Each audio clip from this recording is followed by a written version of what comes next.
part of. Group 4, the Module 5, which is Self-Awareness and Values Development. So let's start. Self-awareness is defined as an awareness of one's own personality or individuality. It is having a clear perception of your personality, including strengths, weaknesses, thoughts, beliefs, motivations, and emotions.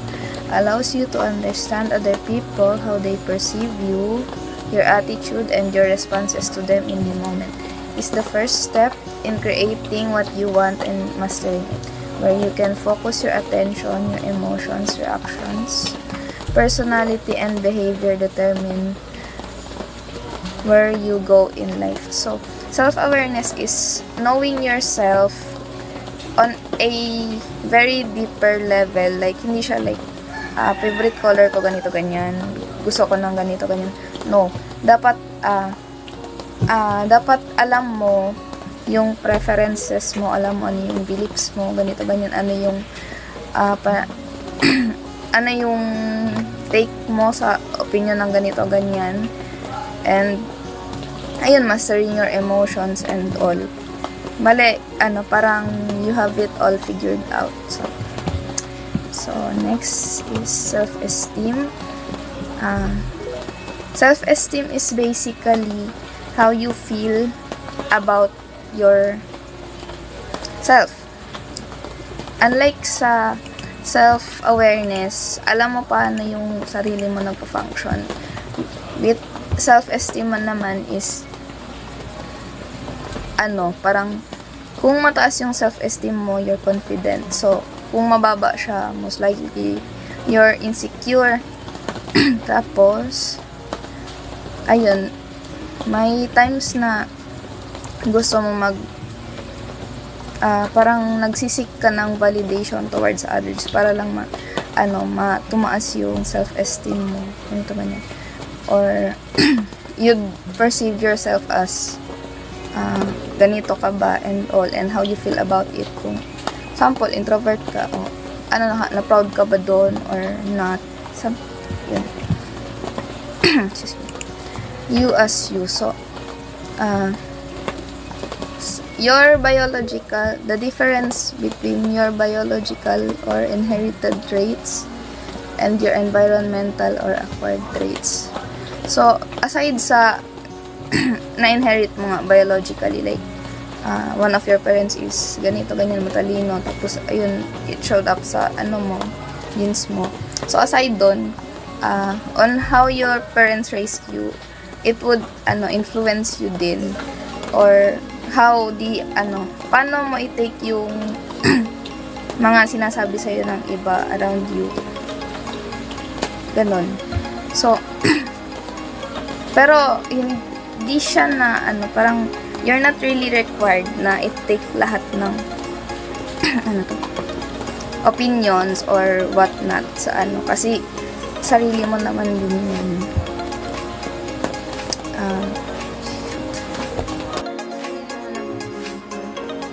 Hindi mo talaga nila na pakinggan lahat ng opinions around you. Take what resonates, ganon. Kung, naniniwala ka na ganito, ganyan, then that's fine. Hindi mo need na, magpa-influence sa kanya, sa ibang tao. Kasi, ayun, nakadepende naman sa'yo kung, talagang, anong gusto mong mangyari, anong gusto mong tao maging ka in the near future. So, you as a Filipino, being aware and remaining constantly on guard against the Filipino tendency towards negativism, you can eventually propel yourself into positivism. Number 2, use your lakas at tibay ng loob, courage, and strength to move away from the fatalistic gulong ng palagil or fortune and bahala ng kamot may attitude. So, as a Filipino, we all have this, we all have this trait na, ay, ganito, bahala na yan, okay na yan, ganun.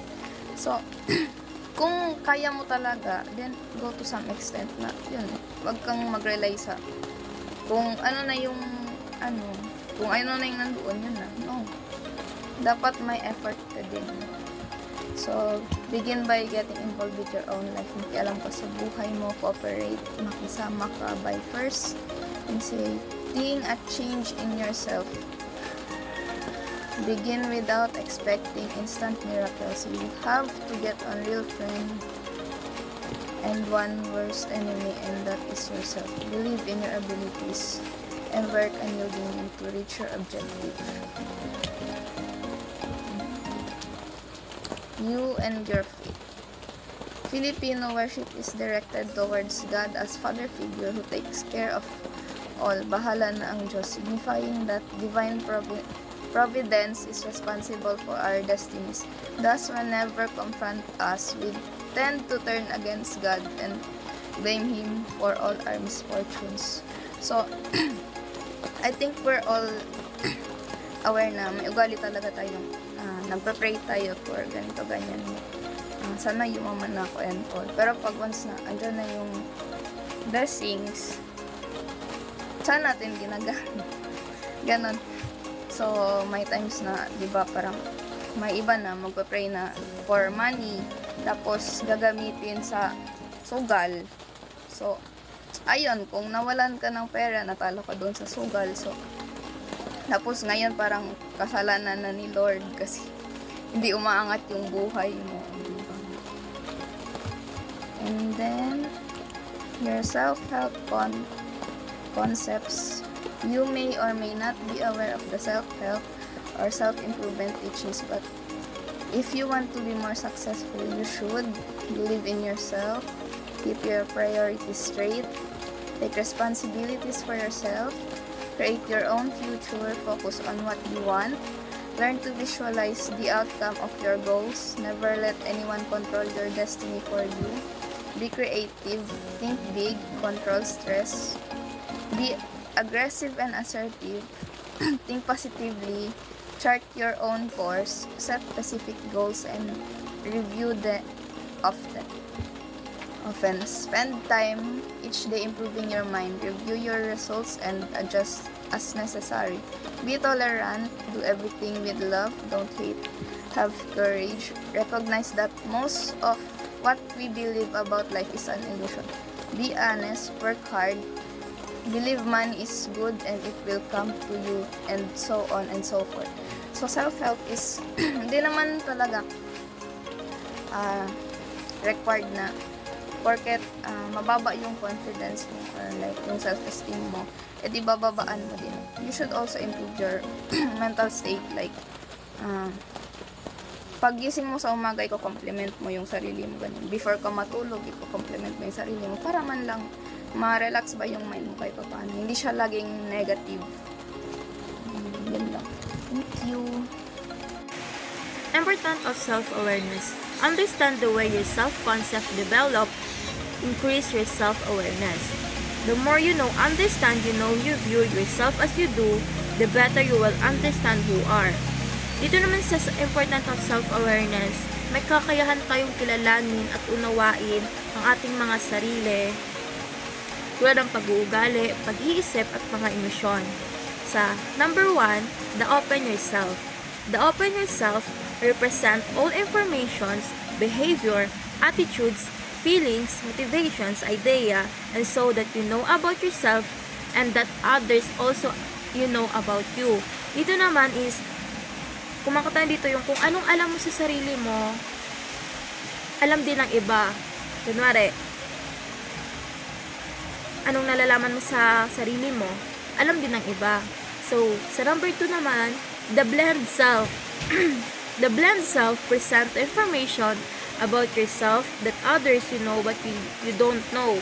Dito naman is yung alam ng iba pero hindi mo alam. Kunwari, may alam sila sa sarili mo pero hindi mo din alam. Yung parang ganon. So, sa number 3 is hidden self. Hidden self is contain all you know that yourself but you keep hidden from others.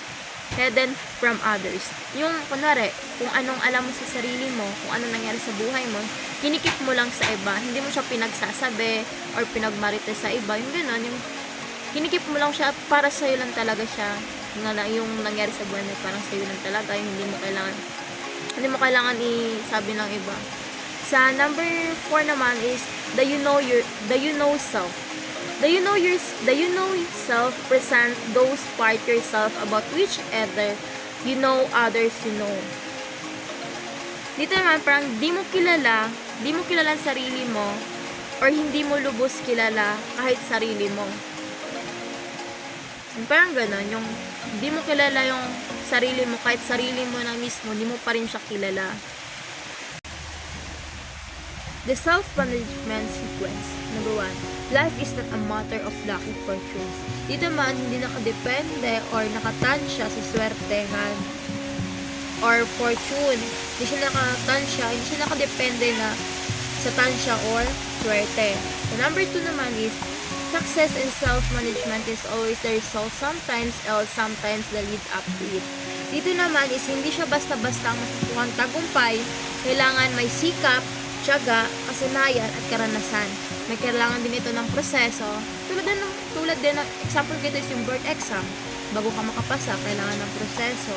Kailangan mo ng kasanayan, karanasan, bago ka makapasa. Tapos, number 3, most of what happened, happens because of you something to create direct influence or allowed to happen.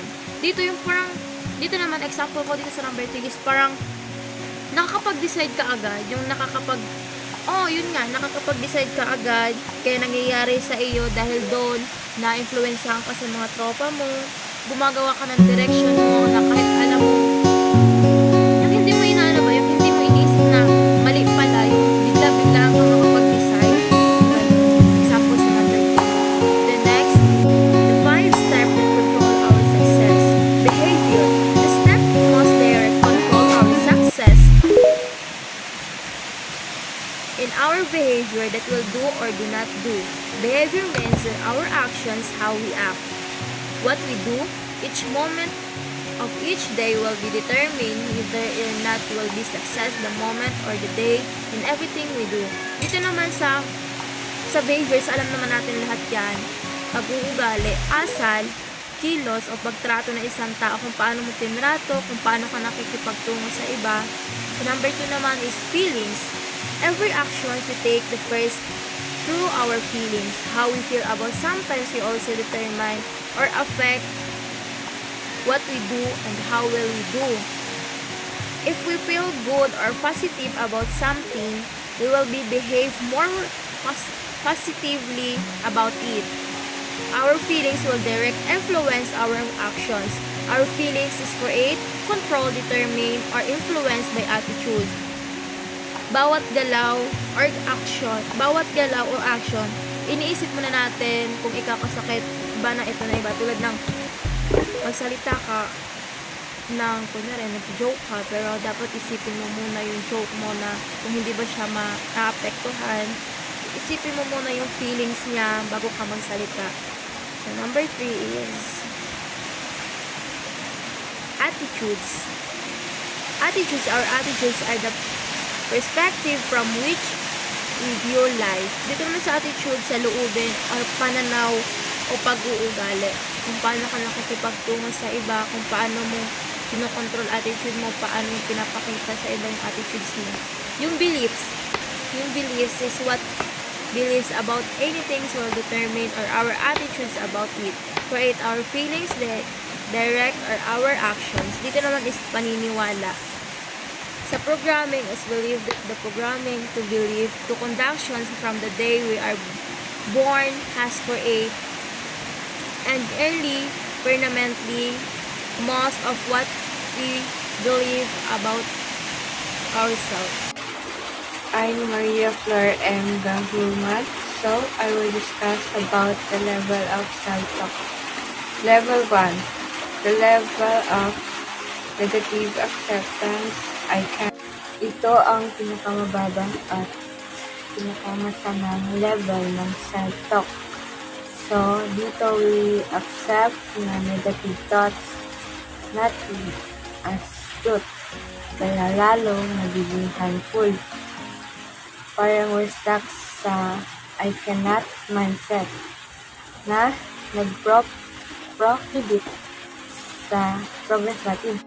Ito ang lowest form dahil wala kang motivation to change. You're just accepting defeat. Halimbawa, pagkatapos mong mag-fail sa exam, sabihin mo sa sarili mo na I cannot do math. I'm just not smart enough. Ito ay nag-reinforce ng negativity kaya lalong hindi ka mag-aaral ng mabuti next time. Level 2. The level of recognition and need to change.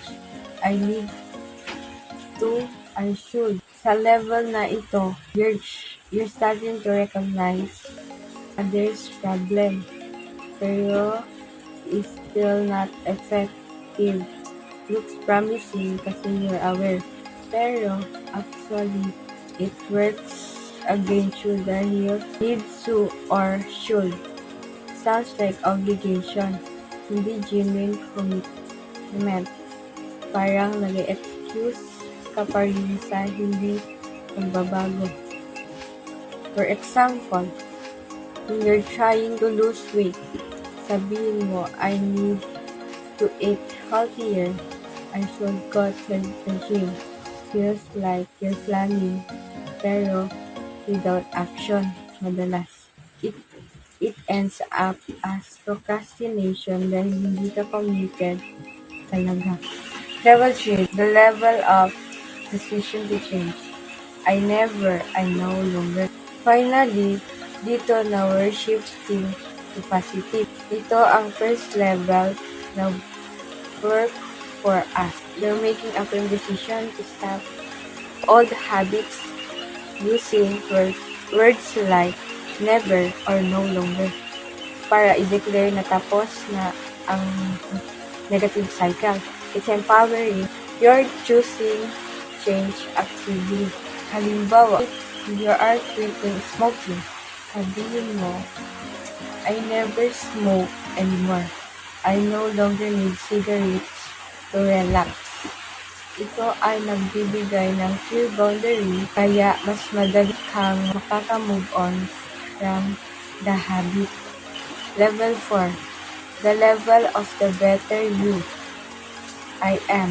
Ito ang most effective at pinakamahalagang level para sa personal growth. Dito, you're creating a new identity for yourself.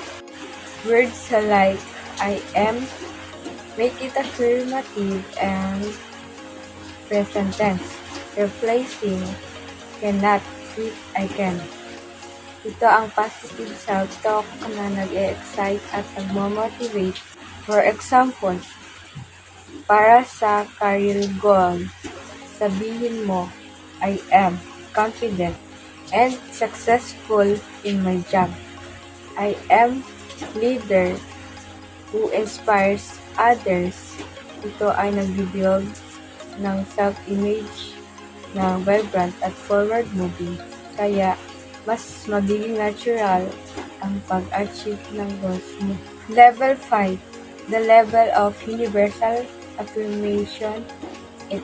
This involves a feeling of deep meaning, universal acceptance of oneself and others, and conceding daily concerns to understand one's own power and purpose. Values development and value education. Value is derived from the Latin word valere, which means to be worth or to be strong.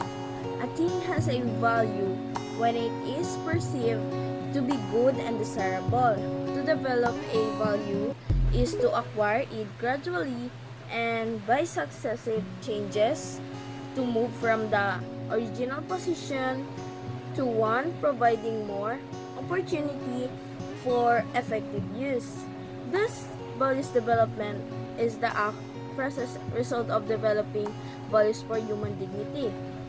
Values are the basis of judging what attitude and behavior are correct and desirable and what are not. So from the word value, So, yung value, yung halaga mo sa organization, kung paano ka i-judge ng paano yung attitude at behavior mo, at paano niya i-correct yung desirable, and ano nga ba yung attitude mo as a person. Next is the meaning of value. So, value, it is something that a person or group of people believes to be good, worthy, desirable, or helpful. It could be one word code of conduct. It's respect. Or a rule that all members of an organization must follow and support the organization. Such as, next is the meaning of value. So, yung value, ito yung halaga ng isang bagay na itinuturi nating mabuti or karapat-dapat at kanais-nais na kapakipakinabang sa mga tao or grupo. Ito rin ay isang maaaring salita na sa pamantayan ng mga pag-ugali natin ay yung value ay paggalang natin o isang patakaran na dapat sinusunod natin at pinaniniwalaan ng lahat sa isang organisasyon. So, sa society naman natin, dito naman nakasalalay ang ilang mga pagpapahalaga natin tulad ng pagtutulungan at pagiging matapat sa organisasyon. Also, value ay halaga na maari ding maging konsepto ng itinuturing na mahalaga sa isang particular na grupo or sa mga organization at hindi sa ibang organisasyon. So, ano nga ba yung kaibahan ng values development at values education? So, uunahin muna natin yung values development. So, yung values development, ito yung procedure or process ng act ng developing values ng human dignity. Ito ay nagre-refer siya sa values development. And also, ito yung basis na kung saan nakasali yung behavior at attitudes natin are appropriate worth and what are not also. So, for example lang ng values development, yung self-esteem. So, yung self-esteem, ito yung nagre-refer sa individual and societies that sense of worthiness, dignity, and self-respect. And other one is yung freedom. Freedom, it involves our power to make decision and be free to control our own lives in a good way and also follow the law. And also yung discrimination to how we treat other and how we value them. That's all po. So sa values education naman, ito yung process ng halaga natin na kailangan na ma-inform talaga natin yung mga learner at mag-guide sila ng mga teacher at mga parents natin while the former is intercreating with his or her environment kung paano tayo makisama sa society na may natutunan tayo sa ating magulang at sa ating mga teacher. So, unang-unang sa lahat sa values education, first is the value as subject matter must have a direct and immediate relevance to the personal life of the learner. So, ibig sabihin lang nito, dapat yung halaga natin sa isang subject matter natin should be immediate, directly talaga applicability to the learners like personal life. Dapat yung subject matter natin is like makaka-relate talaga yung mga student sa personal life nila, yung topic na ikikwento ng mga teachers sa atin, like personal development, syempre yung personal development, doon natin maaalala yung mga memories natin yung bata pa tayo, like yung mga ayaw natin, yung traumatized natin, doon natin malalaman at mas-share sa environment natin. Second is the values education must involve all the faculties of the learners. It must appeal not only to the mind but to the heart, recognizing the total human person. The teachers and the parents' personal values play important roles in values learning. So, recognizing. Second is the values education must involve all the faculties of the learner. It must appeal not only to the mind but to the heart, recognizing the total human person. So, dito na naman yung values education natin, yung halaga ng edukasyon natin na dapat ma-engage, masali yung faculties of learners, yung mga guro, at dapat they should speak to not just the mind, hindi lang gamit yung utak mo, but also gamit yung puso mo, like paano mo i-share sa kanila yung mga alam mo, like para matutunan nila ng maayos at para ma-address nila yung human person nila.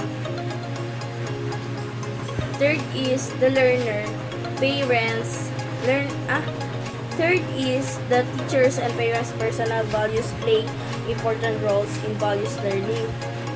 So, dito na yung personal values ng mga parents natin at mga teacher na mako-contribute nila sa atin para matutunan natin and ma-adapt natin ito sa ating environment. Like, paano natin i-share sa iba yung mga tama at mali decision na ating pipiliin. Another one is the importance of teaching values. First is the values are extremely powerful. They guide people and determine what behavior is acceptable and what behavior is not. Value is a principle that either accomplishes a well-being or prevents harm or does both. It is something help or something that prevent hurts.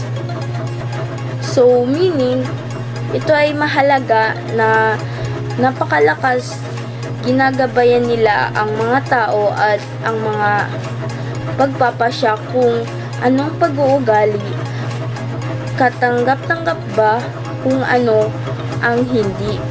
Ang mahalaga ay isang prinsipyong nagtataguyod ng kagalingan, pumipigil o pinsala o pareho ang ginagawa.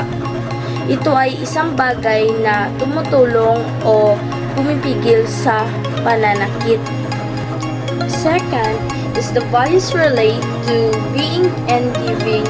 It is who we are and what we give rather than what we have truest inner selves.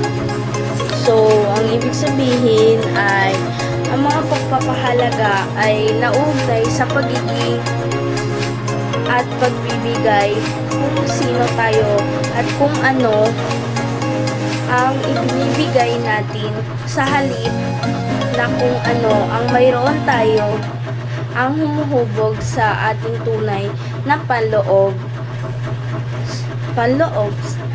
na pagkatao. Third is the values of being who we are include honesty, courage, peace, self-reliance, self-discipline, and loyalty. These are developed as we nurture our outer self and grow in our inner selves. The value of giving, what we give are respect, love, loyalty, selfishness, kindness, and mercy. We gain and develop this as we practice them. So, ang ibig sabihin, ang halaga ng pagiging kung sino tayo ay kinabibilangan ng katapatan, katapangan, kapayapaan, pag-asa sa sarili, disiplina sa sarili, at katapatan. Nabubuo ang mga ito habang pinapalaki natin ang ating panlabas na sarili, lumalaki sa ating paloob na sarili. Ang halaga ay nagbibigay ng kung ano ang ibinibigay natin ay ang paggalang, pagmamahal, katapatan, ang pagiging hindi makasarili, kabaitan at awa. Nakukuha at nabubuo natin ang mga ito habang isinsagawa natin ang mga ito. Another one is the values of being and giving. First is the honesty. Honesty, being truthful and transparent in all interaction, even when difficult. So, which means, ito yung katapatan ng pagiging tapat at pagiging transparent mo sa lahat ng pagkikipag-ugnayan kahit mahirap. Second is the courage. May lakas ka ng loob na i-encourage siya na harapin ang hamon at pagkikipagsapalaran sa kabila ng kanyang takot na sa paninindigan para sa iyong paniniwalaan. And also yung third is the friendly. So yung friendly, it is the actively engaging with others, showing warmth and openness. So ito yung pakikipagpalakaibigan at pakikipagkaibigan. Ito yung aktibong nakikipag-ugnayan ka sa iba na nagpapakita ng init at pagiging bukas sa pagtitiwala sa sarili at sa iba. Yung fourth is the self-reliance. Yung self-reliance and potential naman, it is to having the ability to rely on oneself, believing in one's own capabilities and potential for growth. Which means, ito yung pagtitiwala mo sa sarili at may potential ka, ang pagkakaroon ng kakayahang umasa sa sarili, paniniwala sa sariling kakayahan, at potential para sa paglago. Next is the self-discipline. Self-discipline naman, it is the controlling one's action and impulses, maintaining balance and avoiding extremes. So, yung self-discipline and moderation naman, ito yung disiplina sa sarili at pag-moderate na ang pag-control sa mga kilos at impulses ng isang tao. Pagpapanatili ng balanse sa pag-iwas sa mga labis. So yung the values of giving naman, first there are loyalty and dependability. So ito yung being consistently supportive and reliable to people, institution or causes you care about. Second is respect. Respect, showing an honor and consideration for others, their rights, beliefs, and property. So, the third is love. Love is a deep, personal caring that goes beyond loyalty and respect, fostering a sense of connection and shared humanity. And the fourth is unselfishness and sensitivity. So ito na yung you are focusing on yourself to others becoming a more outwardly focused and empathetic to their feelings and situation. That's the unselfishness. So the fifth is the kindness and friendship.